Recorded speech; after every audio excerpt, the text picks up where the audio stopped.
Oh, the pain! It is unbearable! The knock came before sunrise. Heavy, deliberate, and final. You opened the door with trembling hands, still wrapped in the dull fog of sleep. But the sight before you banished all dreams in an instant. A royal messenger, clad in deep crimson and bearing the seal of the crown, stood at your threshold. No words of greeting, no time to prepare.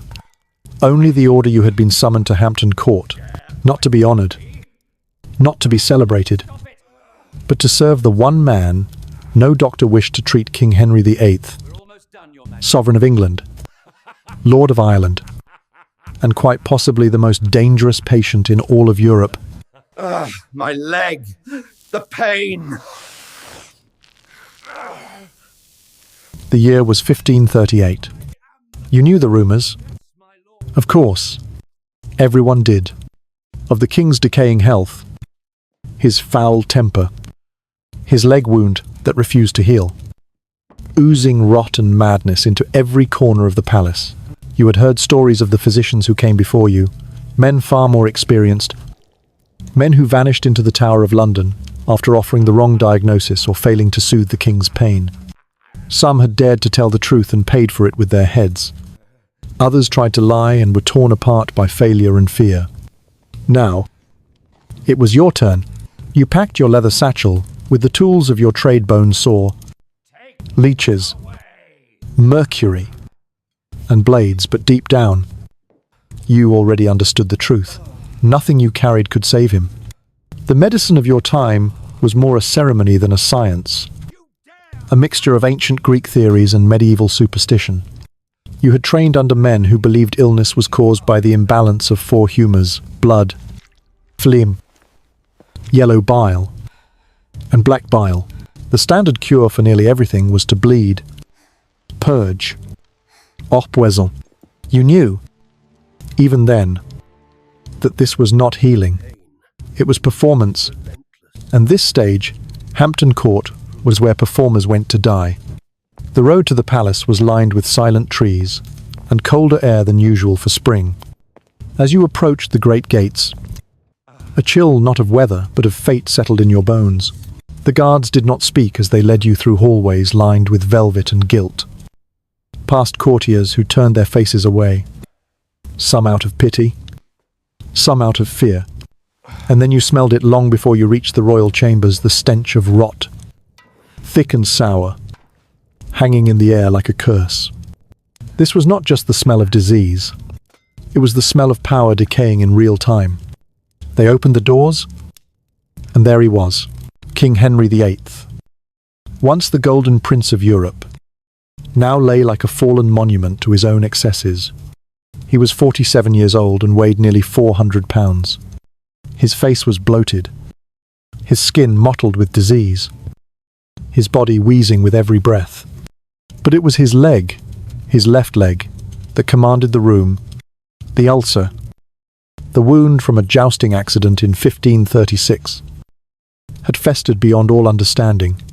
Blackened flesh, constant pus, blood-stained silk stockings stretched over a limb that oozed with death. You tried not to recoil. You had imagined something bad, but not this. Not a man who smelled of rot, yet ruled with fire. And then he looked at you, those pale, wild eyes, rimmed with sleepless fury. "My previous doctor," he growled, "promised me this wound would heal in a fortnight. That was 6 months ago. He now decorates the tower." His voice echoed through the chamber, like thunder rolling over a graveyard. You could not speak. You could barely breathe. This was not just a patient. This was a god in decline. And you had been chosen to stand between him and the end of all things. But you were not a savior. You were not a miracle worker. You were a man with leeches and hope and hands that already trembled. The next moments passed in a haze. You were led to his side. You opened your satchel and took out your instruments. Arranging them, as you had been taught, the phlegm for bloodletting, the tinctures of mercury, the box of writhing leeches already hungry for royal blood. None of it would help. All of it would hurt. And that was the paradox you could not escape. Your job was to heal. But your every tool would only hasten the king's decay. You remembered the stories. Dr. William Butts had once implied that Henry's diet and temper might be worsening his health. He was nearly executed for the suggestion. Another, a man named Wendy, had disappeared entirely, swallowed by the same corridors you had just walked through. Their sin, telling the truth to a man who demanded lies, demanded hope, demanded results that the body would never allow. The king groaned as his servants unwrapped the leg. The smell hit you like a wall.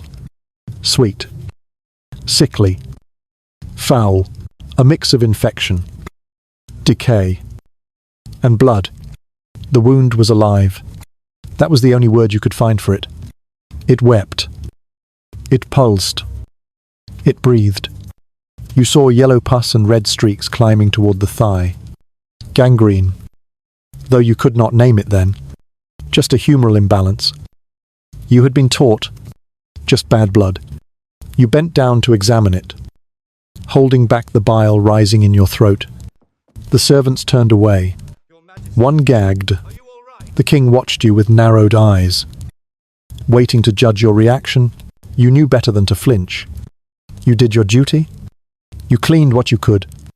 You applied herbs that had never saved anyone. You bled him because that's what you were supposed to do. And all the while, you whispered to yourself a silent prayer that this day would not be your last. You left the chamber hours later, your robe stained with blood, your hands stinking of death, and still, you knew you would return the next day, and the day after, until the king died. Or you did. You were not a doctor. You were a shadow, a scapegoat, a man holding back the tide of royal decay with nothing but rusted steel and borrowed time. And in that moment, you understood you were not chosen to cure him. You were chosen to die slower than the king. The second morning began before the sun could pierce the fog, before the birds stirred in the orchard behind the royal kitchens. You had not slept. Not truly. The scent of the king's leg, that hot, syrupy rot, still lingered in your hair and fingertips, clinging like a curse. You had tried to scrub it away with vinegar and rosewater, but it lived deeper than the skin. It had lodged itself somewhere in your spirit. A warning whispered by your own hands that you had entered a world where healing no longer mattered, only survival did. You stepped once again through the gates of Hampton Court. This time, not as a stranger, but as a marked man. Servant recognized you now. Some nodded with polite pity. Others avoided your gaze, as if meeting your eyes might infect them with your fate. There was something about the royal physician, something contagious. Not of disease, but of dread. You were the one who looked too closely at the body. Everyone else pretended was whole. You were the man asked to touch what no one else dared name. A footman led you through the same labyrinth of corridors, past gilded tapestries and walls, panelled with oak so polished they reflected your pale face back at you like a death mask. In your satchel, heavier today than yesterday, you carried not just instruments, but intention, more tools, more treatments, more weapons dressed as hope. You had gathered every tincture and talisman your limited training allowed. You carried leech, twitching in a box of damp moss. You carried mercury, that bright and beautiful poison now expected to save a rotting king. You carried opium, mixed with wine, not to cure pain, but to disguise it behind a curtain of fog. And most of all, you carried the phlegm, the blade that would release excess blood. The enemy of balance, the killer of kings. The theory of the four humours ruled everything you did.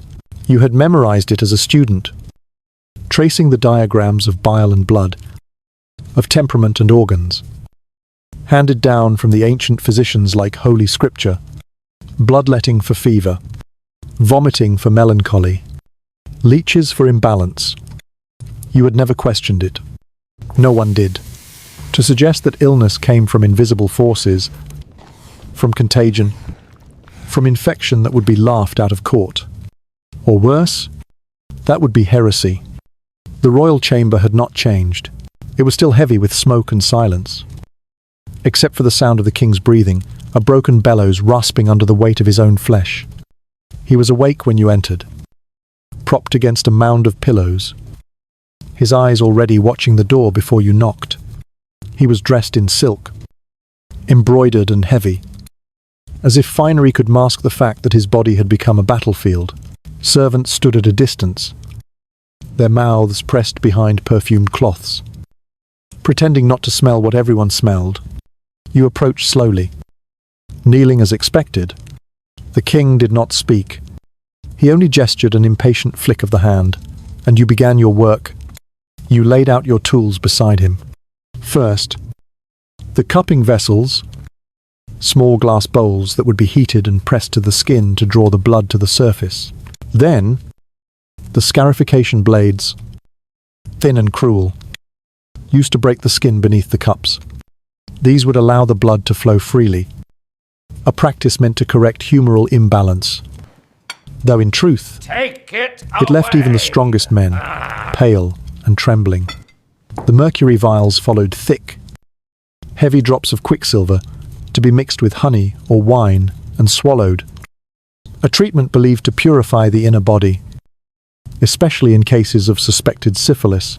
You had no confirmation that the king had such an illness, but his previous doctors had dosed him anyway, and to stop now would be to invite suspicion. You opened the box of leeches last. They writhed in the moss, sleek black bodies searching blindly for warmth.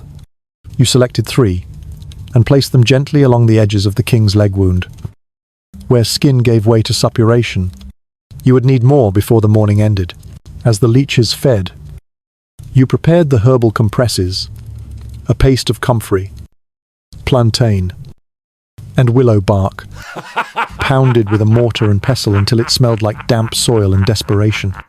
You applied it to the swollen skin around the wound, pretending not to notice the way it steamed when it touched the infected heat of the king's body. The king groaned softly, and you murmured something about the healing process beginning. It was a lie. The wound was worse than yesterday. His leg had become a cavern of rot. The flesh around the edges had turned from red to purple to black. It bubbled now, thick with pus, the surface slick and splitting like overripe fruit.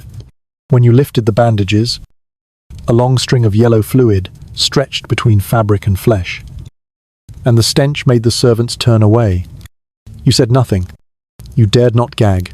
You dipped a cloth in wine and wiped the edges clean, as gently as you could, though the king still clenched his teeth and hissed through them like a snake.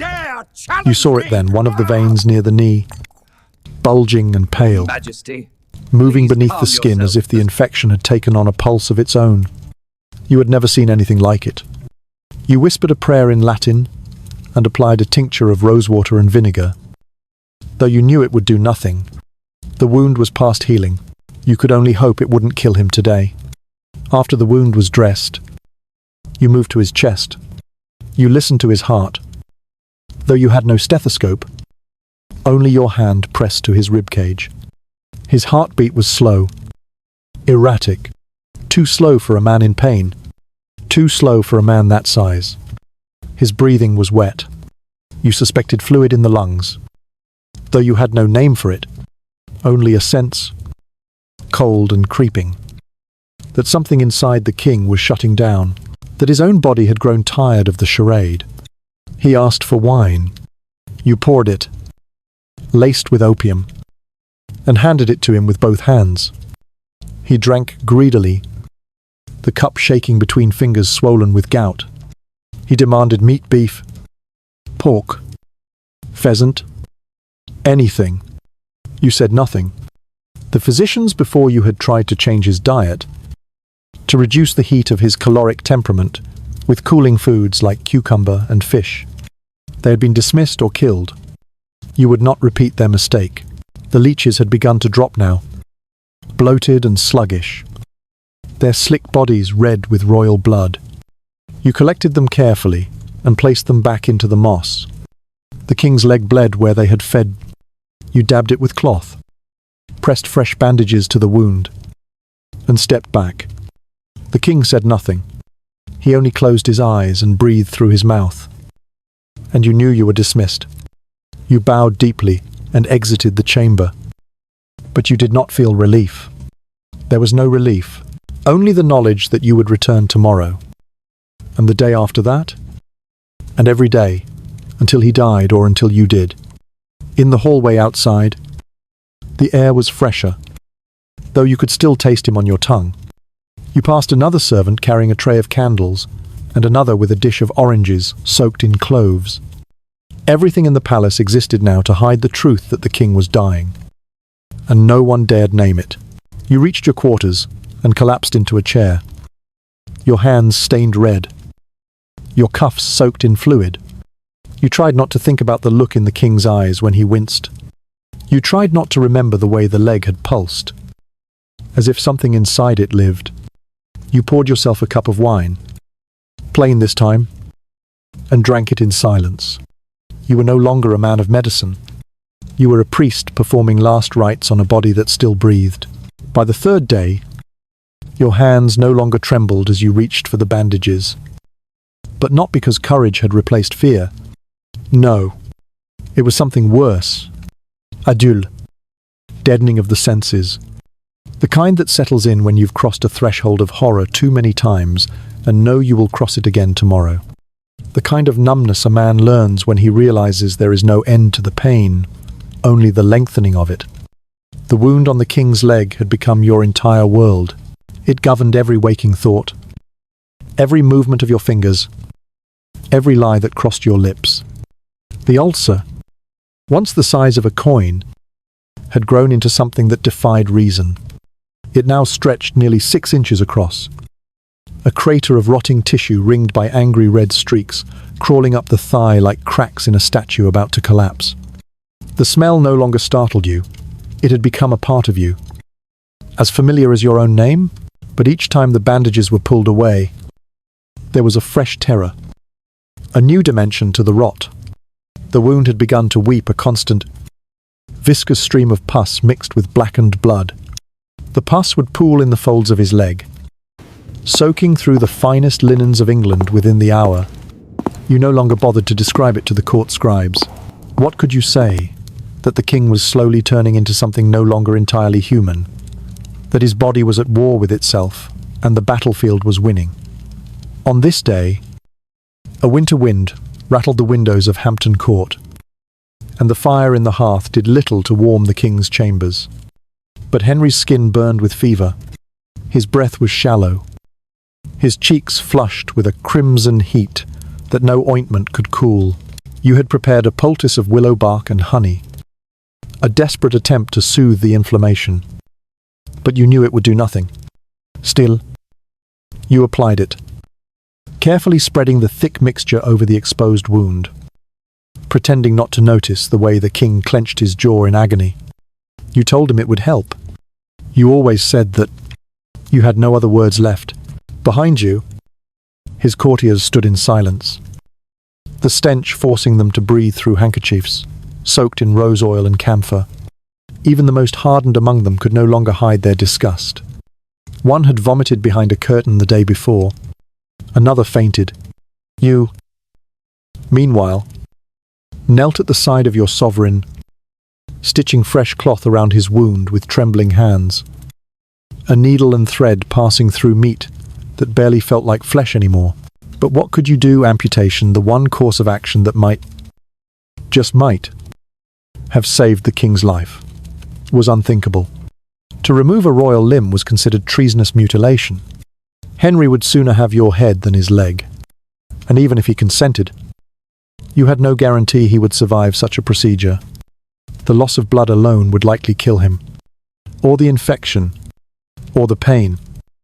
You had no anesthesia, no antiseptics, no concept of sterilization. The knives you would use to amputate his leg had, just yesterday, sliced open a man with plague in the village infirmary. It is relentless. You had wiped them down with wine. He is not improving. That was the best you could offer. So you did what was expected. You bled him. You placed the phlegm to the inside of his arm and let the blood drain into a silver basin, watching the dark stream trickle down, thick with clots, sluggish like treacle. It smelled wrong iron mixed with rot, a scent that should not belong to living blood. The king winced as the blood left him, his body jerking slightly with the effort of endurance. His breathing hitched, then steadied. You murmured something about the humours, about how this would bring balance, about how his bile would calm, how his spirits would lift. You repeated words from books older than your grandfather, words that meant nothing in the face of this collapse. The truth was, the king was dying. You could see it in the hollows beneath his eyes, in the way his skin clung to his jawline while bloating elsewhere. His once great strength had wasted to trembling in his fingers. He no longer held his goblet himself. He no longer roared with fury, but croaked with it, like an animal choking on its own weight. And yet, no one in the palace dared speak the word. Dying.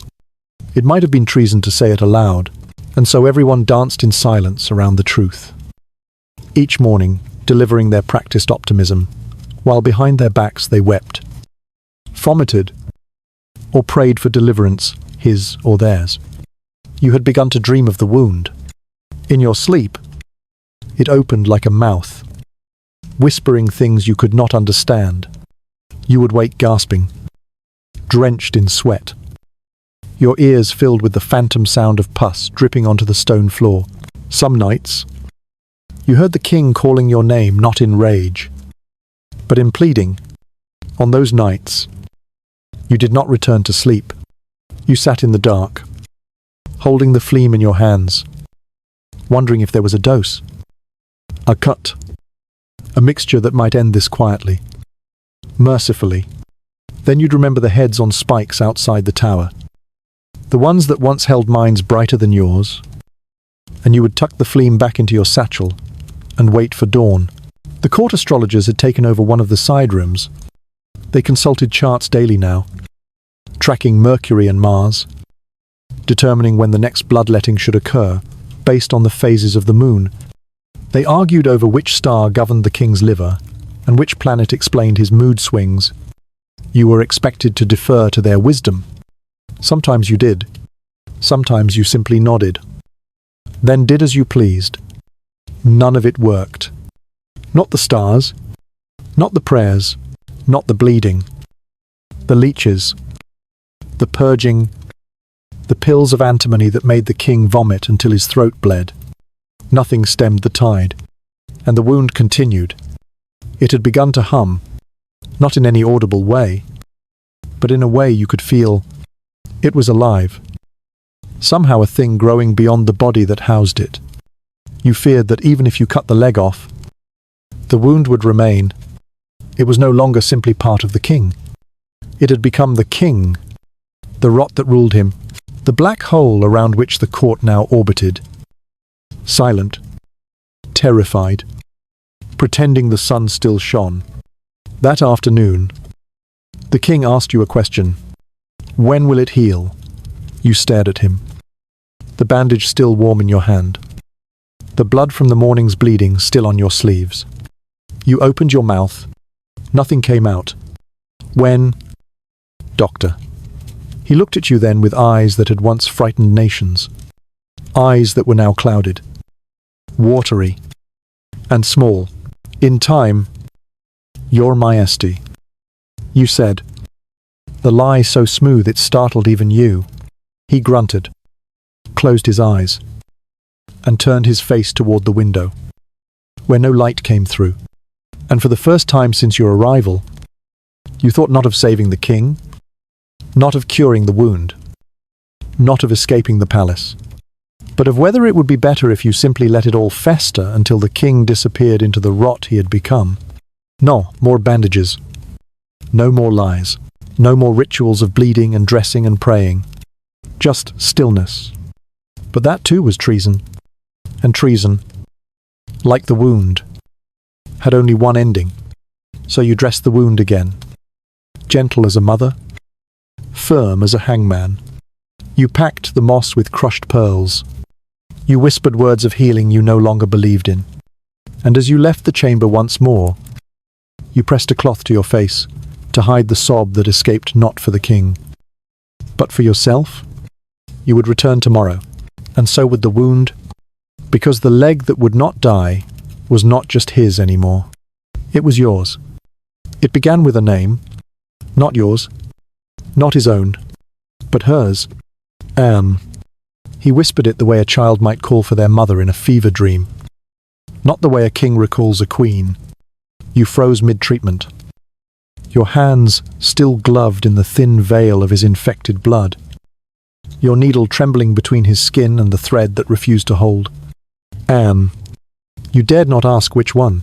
Anne of Boulogne, whose head had met the French blade years ago, or Anne of Cleves, whom he had discarded like a spoiled meal. You didn't ask. You never asked. You simply lowered your gaze and continued sewing together the unraveling body of a man whose mind had begun to seep into the same darkness, consuming his flesh. By now, the palace had learned to walk on silence.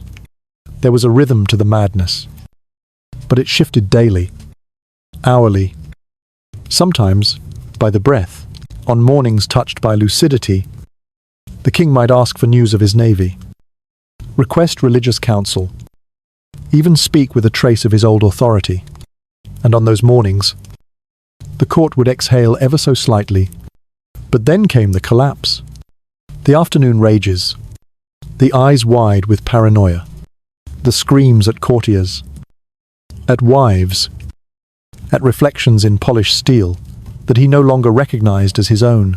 His physicians, including yourself, had learned to spot the signs before the storm, the twitch in his left cheek, the restless hands, fumbling with rings he could no longer remove from his bloated fingers, the soft muttering of names long dead: Thomas More, Catherine Howard, Cardinal Wolsey. It was as if the ghosts of his betrayals had begun to take up residence in his chambers, whispering in the dark corners, waiting for him to join them. And still, you were expected to treat him. But how does one heal a brain battered not just by disease, but by years of trauma, mercury, and madness? You tried everything you had been taught, everything you could steal from rumor and desperation. You applied heated cups to his temples, believing the blisters would draw out the evil humors. You administered tinctures made of valerian, opium, and poppy seed measures meant to calm the rage, to drown the hallucinations in sleep. Sometimes they worked, sometimes they only deepened the nightmare, sending him deeper into a place where the laws of reason had been abandoned. One night, you were summoned after midnight. The king was screaming, not in pain, in accusation. He believed his wife, Catherine Parr, had bewitched him. He demanded that her bed linens be burned, that her food be tested by 3 separate tasters, and that his own daughter Mary be summoned to court for questioning. He claimed the queen had poisoned his wine with devil's blood, that she had cursed his leg to never heal, that you, his physician, were in league with her. You knelt beside his chair, the velvet soaked in his sweat, the flames of the hearth casting wild shadows across his face. His eyes were bloodshot, rimmed with tears and fury. He pointed a shaking finger at you and demanded to know whether the leeches you had used were English-born. Yes, your Majesty. You lied. Born in Kent, raised in Oxfordshire, loyal to the crown. He studied you for a long moment, then began to laugh. Not a deep, joyful laugh, but a cracked sound, dry and sharp like brittle parchment snapping. He waved you away. You were dismissed. You fled the room before he could change his mind. And still, the wound pulsed. You had begun to believe the leg itself was driving him mad, that something in the infection had spread into his blood, his brain, his soul, but you dared not speak this aloud. Instead, you continued to cut and bleed and sew.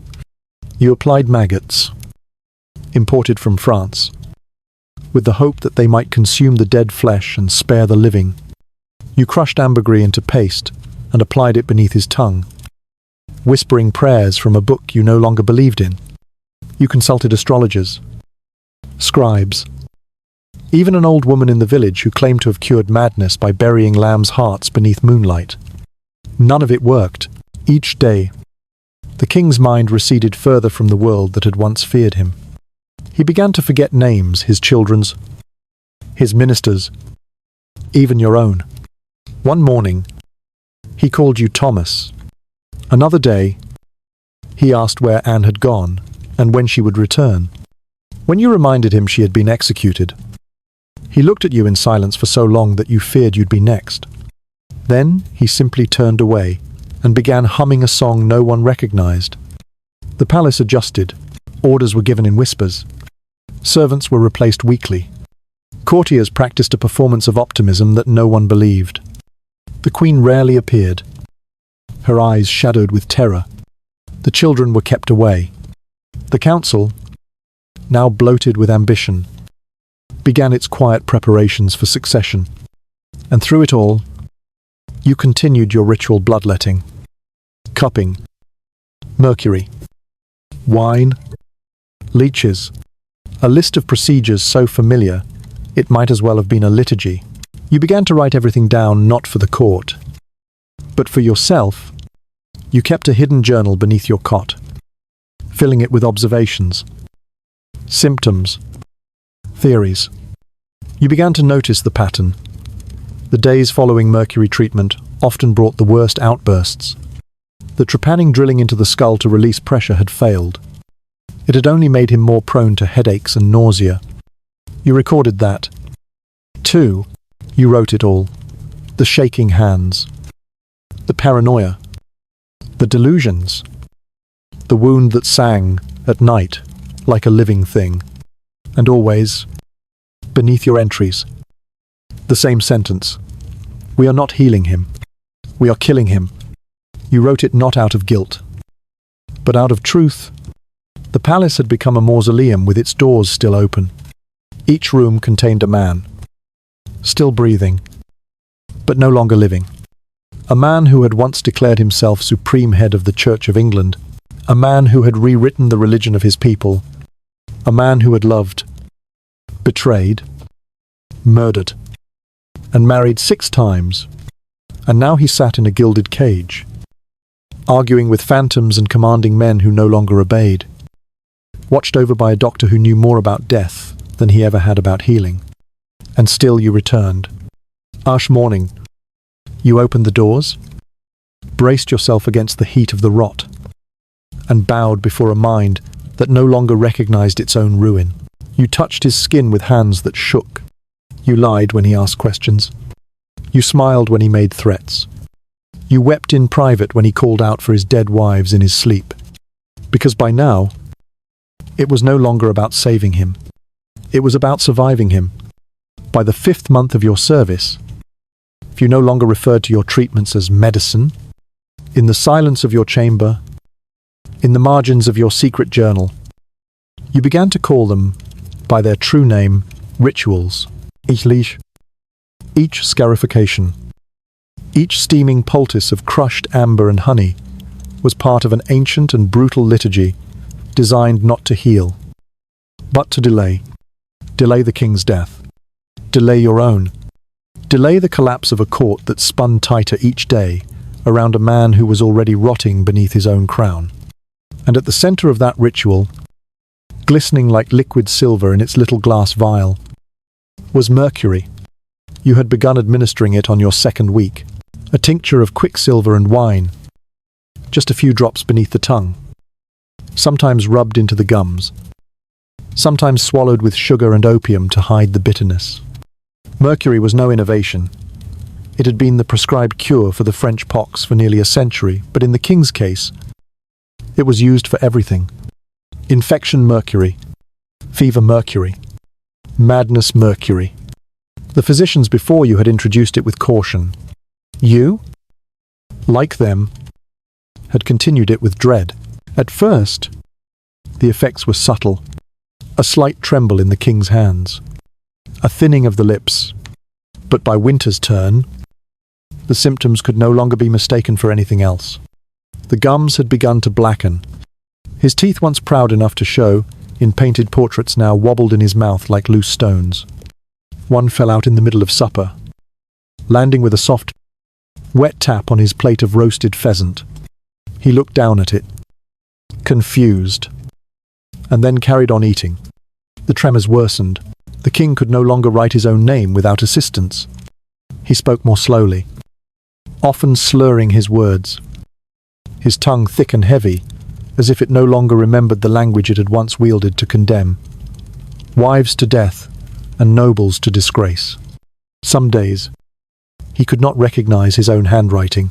Other days, he forgot what he had ordered just minutes earlier, and you watched as his face twisted in frustration, struggling to summon a thought that had already slipped from the wreckage of his mind. Still, he demanded more. More medicine. More relief. More hope. And so you gave him what he wanted. Because to deny a king in pain was to risk becoming a patient of the axe yourself. And yet it was not only the mercury that killed him. The bloodletting had become daily. You would open a fresh vein in his arm or leg, and the blood that came was dark, slow, reluctant, as though even his body now resisted your efforts to heal it. The theory of the humours said it must be done. Too much blood, and the body boiled. Too much yellow bile, and the mind snapped. You had charts, ancient ones, passed down from Galen, and copied by monks who had never seen a cadaver in their lives. You had graphs that told you the best days to cut, based on the moon and Mars and the king's rising sign. But each time you bled him, he grew paler, angrier, quieter. You were draining not just blood. You were draining time. The ulcers on his leg had spread. What was once a single wound had become a network of rot, branching like rivers across a dying land. The pus had turned a strange yellow-grey, slick and ropey. The skin surrounding the sores now peeled when touched. You tried maggots, live ones, bred in cloth. They're meant to eat the dead flesh, but Henry screamed when he saw them, knocked the tray from your hands, and accused you of treating him like livestock. You were lucky to leave the room alive. Instead, you returned to fire. You heated the cauterizing irons in a brazier near his bed, red hot. They hissed when they touched the wound, smoke rising as flesh burned and crackled. The stench was unspeakable, not the stench of rot, but of living tissue dying under fire, for of pain. So raw it clawed the air. He screamed. He always screamed. Some days he tried to strike you. Some days he begged you not to stop. And you, like a priest, pressed on, burning him in the name of healing, burning him in the name of survival. The physicians who had once stood beside you began to vanish. One retired suddenly. Another claimed to be ill and left for the countryside, never to return. A third, Dr. Hewick, had argued that the mercury must be stopped, that it was killing the king faster than the disease. He had been dismissed within a week. You had found his chamber empty, the ashes of his notes still warm in the hearth. No one spoke of it. No one needed to. The court whispered now, not openly, not in corridors, but in glances, in silences, in the way the queen no longer visited the king after sunset. Even the food tasters had changed. Each week brought a new one. They came with faces pale as parchment, and left within days. Some asked to be reassigned. Others simply vanished. You stopped asking where they went. And all the while, the madness grew. Henry accused his pages of plotting treason. He demanded that mirrors be removed from the palace. He claimed his food had been cursed by witches. One morning, you arrived to find the king weeping, holding a tattered ribbon from one of his dead wives. He asked if you could bring her back. He asked if you had the kind of magic that could undo the dead.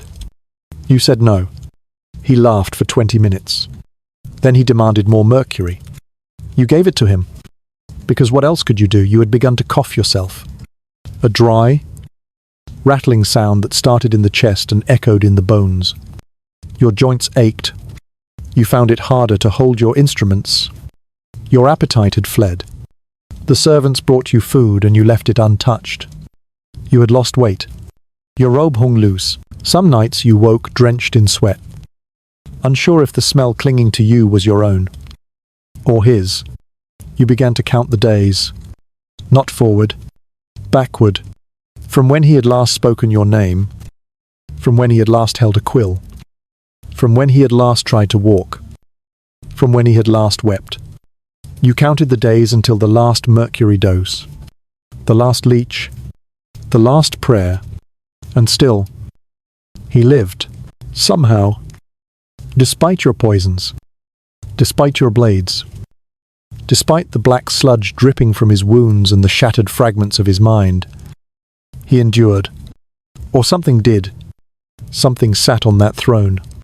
Something that wore a crown and bled onto silk sheets and stared at you with bloodshot eyes that no longer knew your name.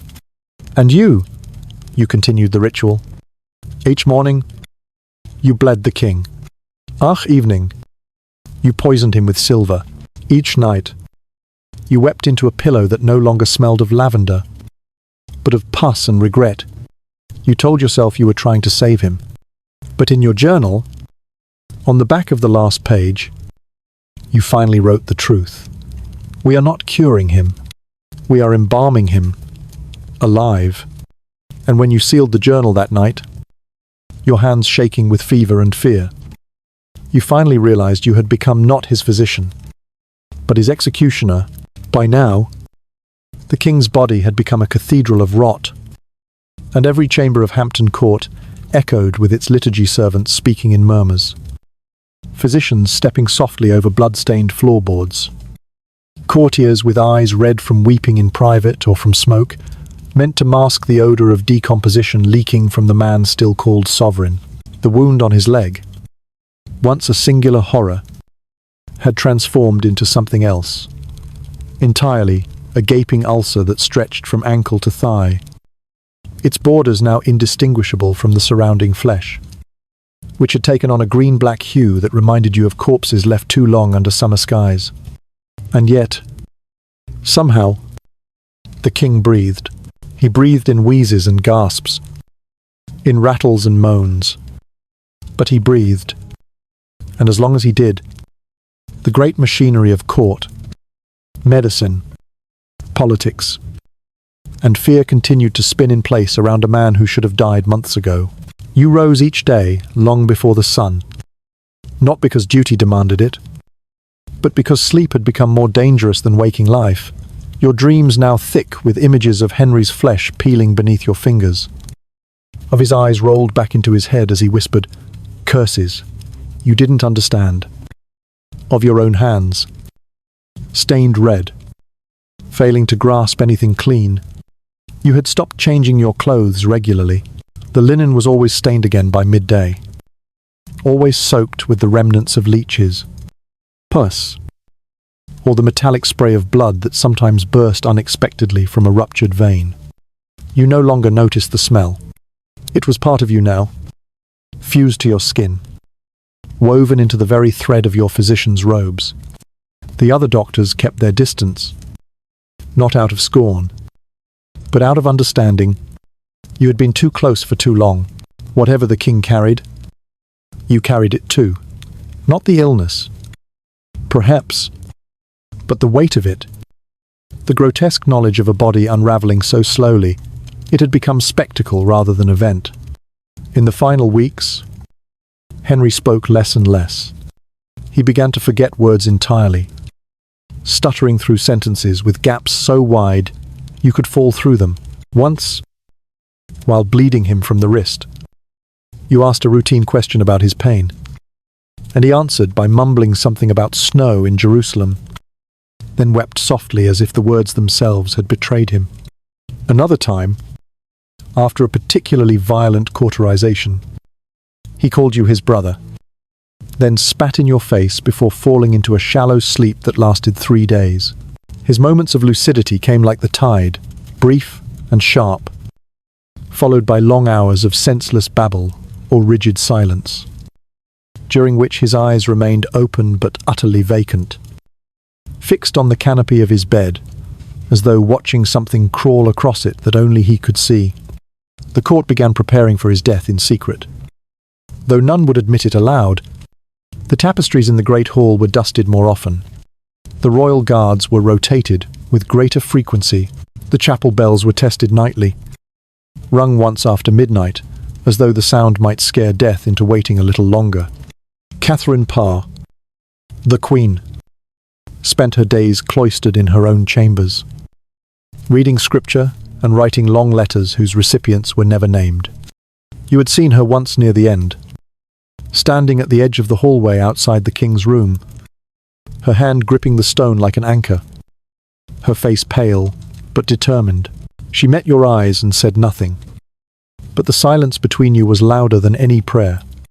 There was a moment one night, shortly after the new year had turned, when the king truly seemed to die.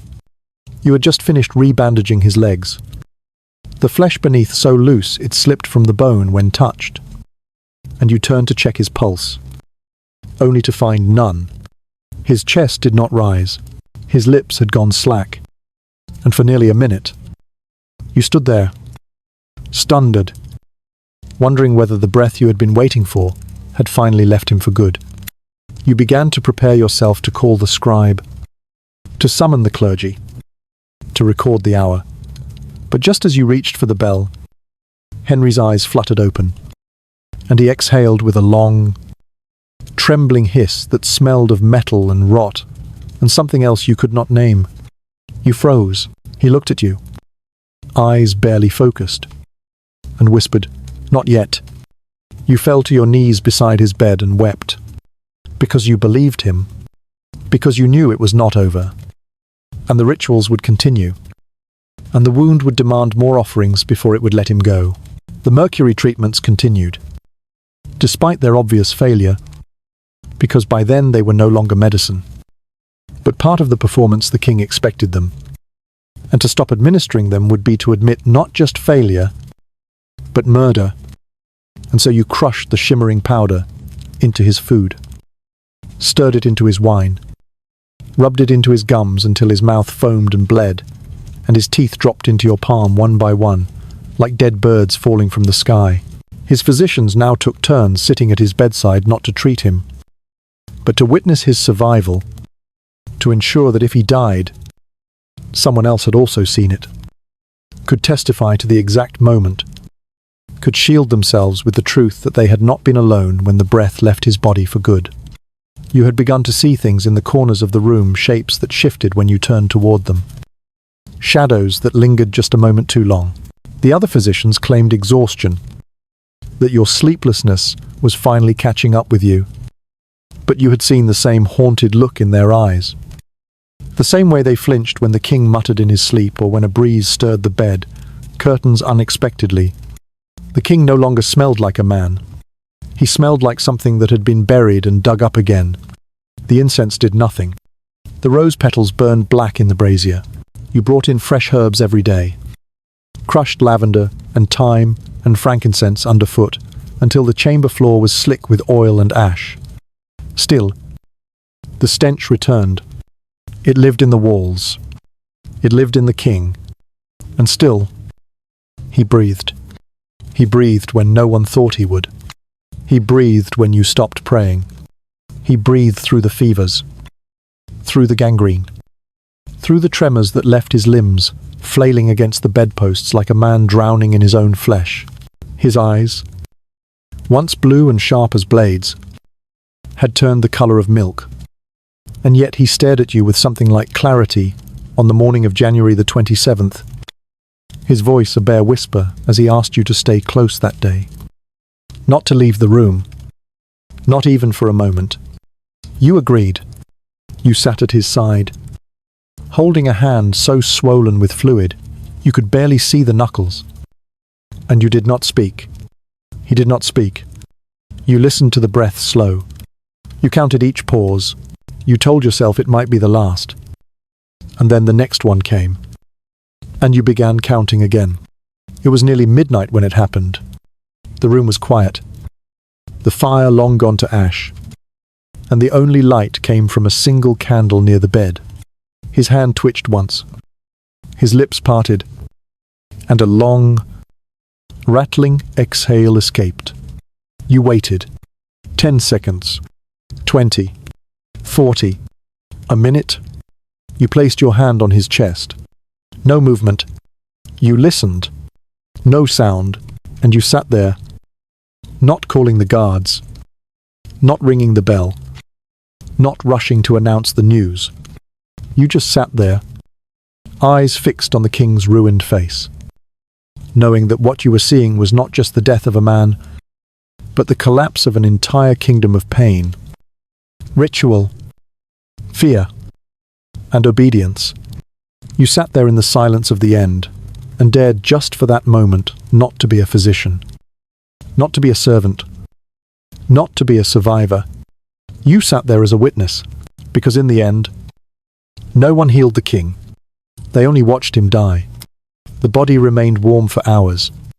That was the first sign that the king, even in death, refused to follow the rules of men or nature. You had covered him with linen, whispered the rites you could remember, and then simply waited. The other physicians arrived slowly, one by one, each more pale and shaken than the last, as if his death had made the air heavier. No one wept. No one fell to their knees. Instead, they stood in a solemn circle, staring at the bed like it might rise again, like the king might peel back the linen with one trembling hand and demand to know why the room smelled of funeral oil. But he didn't. He was still, and that stillness terrified everyone. You see, there were no plans. Not really. No one had expected Henry VIII to die, not because they thought him immortal, but because no one had dared imagine what the world would look like without him in it. For nearly 4 decades, he had ruled not just England, but the lives of every soul who stepped into court. Now he lay there, mouth slightly open, eyes sealed with trembling fingers, and no one wanted to be the first to say it out loud. The king was dead, and now his corpse was a problem. The leg, by that point, had burst. You had known it would happen, perhaps even hoped it might, just to bring the agony to a conclusion, but the sight of it still turned your stomach. The infection had reached the bone, the pus no longer yellow or green but black and granular, like wet ash. It had leaked through the bandages, through the mattress, onto the floor. You tried to clean it, but there was no containing it. The stench was beyond covering. It entered your lungs and stayed. The body had begun to swell, first the belly, then the hands, then the throat. His eyes, closed by your own hand, opened again during the second night, and refused to stay shut. You tied cloth around the head to keep the jaw from falling open, but the skin was so thin it tore beneath your fingers. By the morning of the 3rd day, you had moved him to a temporary coffin plane, un adorned, lined with lead, more trap than tomb. The embalmers arrived, their faces already soured by the smell, and when they unwrapped the linens and saw the state of the body, one of them vomited onto the flagstones. They had come expecting a corpse. What they found was a lesson. In pride, in power, in what becomes of kings when time, flesh, and silence all catch up at once. The preservation was rushed. Too rushed. They could not drain the body quickly enough. The fluids had pooled in places no one could reach. The abdomen, so distended by years of gluttony and disease, resisted every needle. They packed the body with herbs and linen, but the rot had already set in beneath the skin. His belly bloated further. The seams of the coffin strained. You told them not to seal it yet, that the gases needed time to escape. They didn't listen. On the 5th day, the journey to Windsor began. You did not ride in the lead carriage. That belonged to his nobles, his scribes, the few who still clung to the shadow of royal favour. You followed at a distance, walking at first, then on horseback, your satchel of herbs clutched tight to your chest. You could smell the corpse from 30 paces. The coffin, soaked through with bodily fluid, had begun to leak. The pallbearers did not speak. Their gloved hands were wet by the time they reached the town of Sion. It happened there. They left the coffin in the chapel overnight. An error, some said later. Others claimed it was no accident, that it was a sign. The lead had warped. The seams split, and by morning, the floor was stained with a thick, dark pool, and dogs from the countryside had found their way into the chapel, licking at the blood of a dead king. No one spoke of it publicly. It was written down in one place, then erased. But you were there. You saw it. You smelled it. You heard the low growl of one dog as it was chased from the altar, its muzzle soaked in the last offering of a monarch who had bled too long, too much, too far. By the time the king reached Windsor, there was no majesty left in the body. The guards held perfumed cloths to their faces. The clergy choked back nausea as they read the rites. His daughters, Mary and Elizabeth, did not come. They waited in their chambers, the weight of his legacy already tightening around their throats like invisible garlands of iron. The coffin was placed beneath the earth, sealed not with glory, but with lime and silence. There were no 21 gun salutes, no spontaneous weeping from the crowds, just a slow, heavy hush, like the whole country had exhaled and wasn't sure whether to breathe again. And you left that night. You packed your things with shaking hands. You burned your journal. You threw away your robes. You paid a boy to take you to a monastery, 2 towns over, and you changed your name. You no longer called yourself a physician. You no longer spoke of the court. And when, years later, someone asked if you had ever met the great King Henry VIII, you said, simply, no. But I once saw his ghost. And you meant it? Because no matter how far you ran, no matter how many prayers you whispered into unfamiliar walls, you still woke at night, choking on the scent of rotting flesh, ears ringing with the hum of a wound that never stopped weeping, heart pounding with the memory of a king who could not die until he did. And even then, no one knew what to do with him. It did not end with the burial. In fact, nothing truly ended at all. When the earth closed over Henry's coffin and the final stone was lowered into place, there was no moment of release, no thunderclap of peace, no divine light breaking through the clouds to mark the close of an era. There was only silence thick, choking silence that seeped into the corridors of the palace, clung to the walls of the chapel, and wrapped itself around the hearts of those who had lived too long beneath his rule. That silence was not absence. It was residue. The court, now headless, did not collapse, but it sagged like a structure left untended. The servants still polished the banisters. The guards still stood post. The cooks still prepared feasts. Though no one ate with appetite, the nobles circled like wolves, unsure which of them would bite first. And in that hush, the legacy of Henry VIII began to curdle into something more dangerous than power myth. They began to speak of him only in certain tones. At first, in reverence, then in measured caution, then, eventually, not at all. His name was there on coins, in church walls, in dusty law books. But his memory was a ghost that everyone tiptoed around, as if saying it aloud might resurrect the body they had buried too late and too rotted to embalm properly. You returned to London months later, under a different name, and already the whispers had changed. They said the king had died peacefully. They said he had repented in his final hours. They said his body had been miraculously preserved. You nearly laughed when you heard it. But you didn't. Because that silence, it was working. It was winning. Mary Tudor wore black for a year and spoke of her father only once. When she described him as a pillar who had been cracked by the weight of burden, Elizabeth, sharper, and more practiced. Never referred to him directly, but often cited his decisions when justifying her own.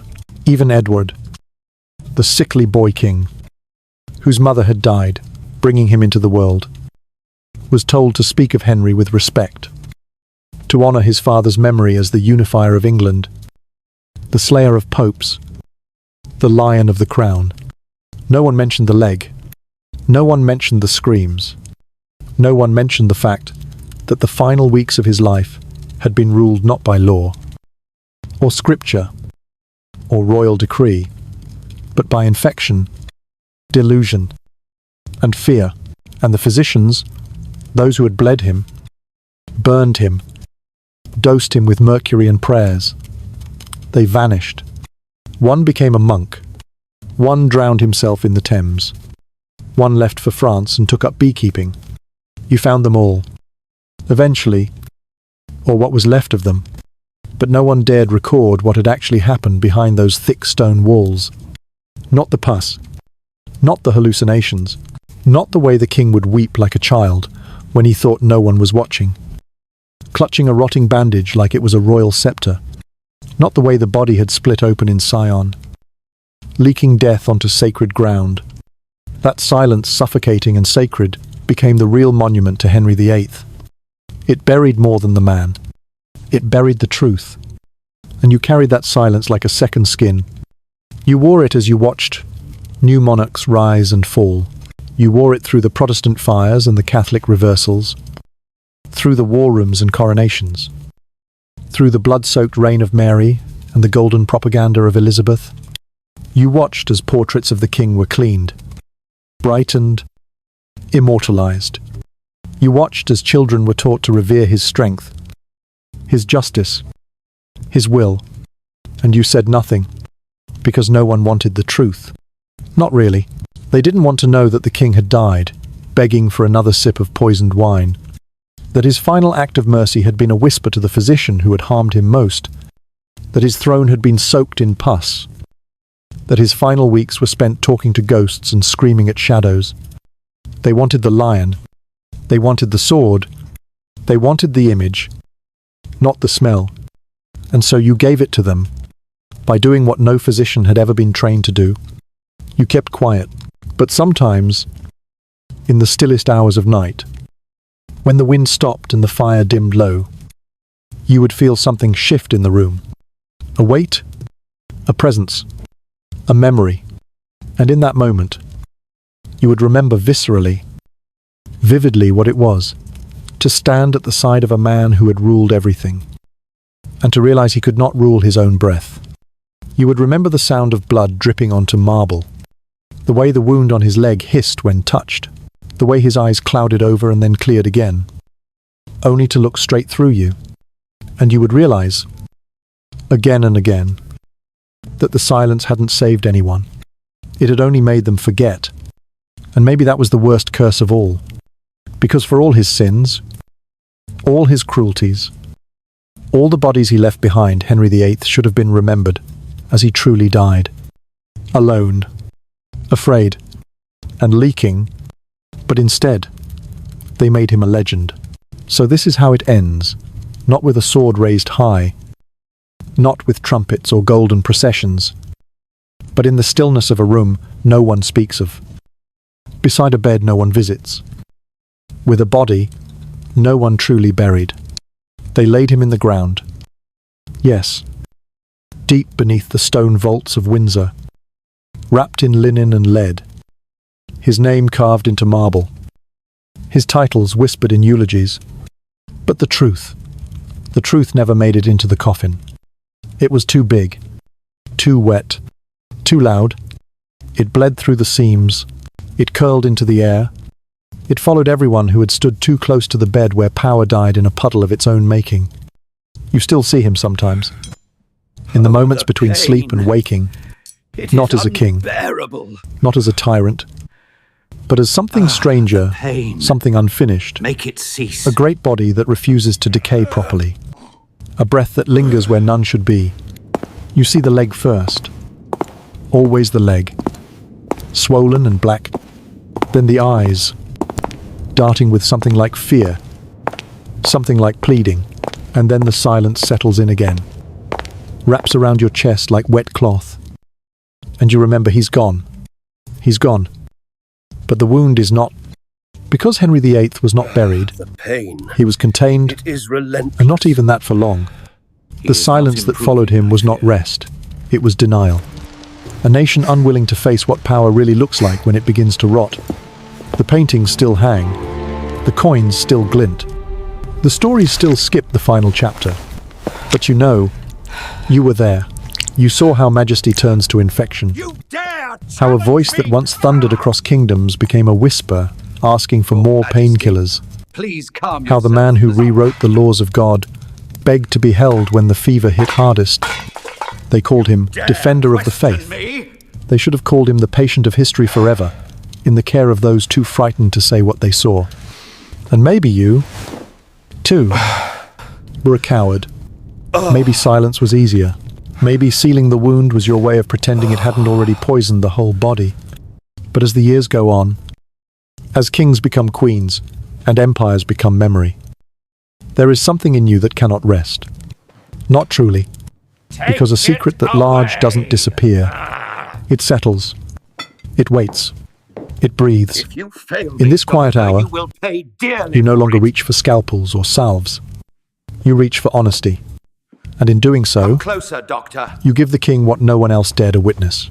Fail Not me, a and priest. you will regret it. Not a scribe, not a sycophant, but someone who stayed when the smell got worse, Your Majesty. when the madness Are you deepened, all right?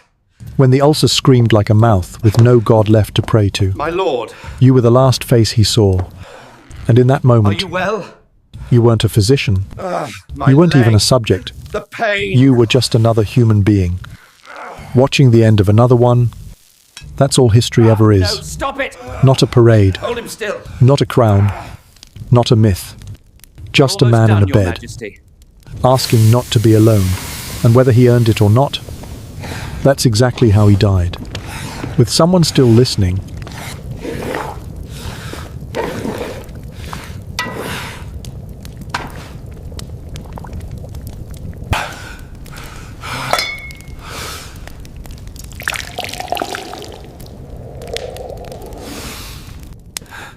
Give me that.